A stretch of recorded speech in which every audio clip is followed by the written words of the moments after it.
అందరికీ నమస్కారం అండి. Welcome to astro today. ఈరోజు క్విక్ టాపిక్ వచ్చేసి పంచాంగం గురించి తెలుసుకుందాం. మనలో చాలామందికి పంచాంగం అంటే తెలుసు.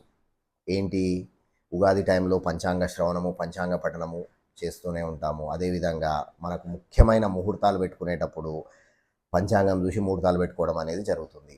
కానీ దీంట్లో మేజర్ సందేహం ఏంటి అని అంటే, మార్కెట్లో చాలా రకాలైనటువంటి పంచాంగాలు అనేది లభిస్తున్నాయి. అయితే దీంట్లో ఏది కరెక్టు, ఏది ఫాలో అవ్వడం అనేది ఉత్తమం అనేది తెలుసుకుందాం. అయితే ఈ డిఫరెంట్ పంచాంగాలలో మీరు ముహూర్తాలు చెక్ చేసుకున్నట్టయితే, ఒక దాంట్లో 10 గంటల 55 నిమిషాలకు ఉన్న ముహూర్తము ఇంకో పంచాంగం ప్రకారం 11 గంటల 10 నిమిషాలకు ఖచ్చితంగా చూపిస్తుంది. అయితే పంచాంగం రచించేటప్పుడు 3 డిఫరెంట్ పద్ధతులు అనేది పాటిస్తారు. దాంట్లో ఒకటి ఏంటి అని అంటే పూర్వ సిద్ధాంతం, రెండోది వచ్చేసి ట్రిక్ సిద్ధాంతం, మూడోది వచ్చేసి సూర్య సిద్ధాంతం.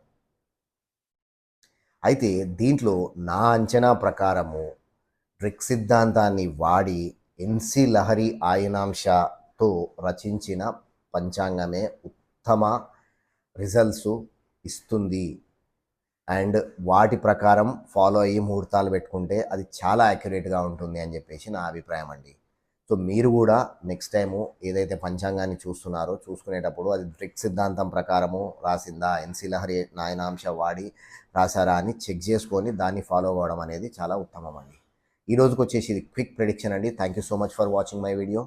Please do like, subscribe and follow us on Instagram. I'll see you tomorrow.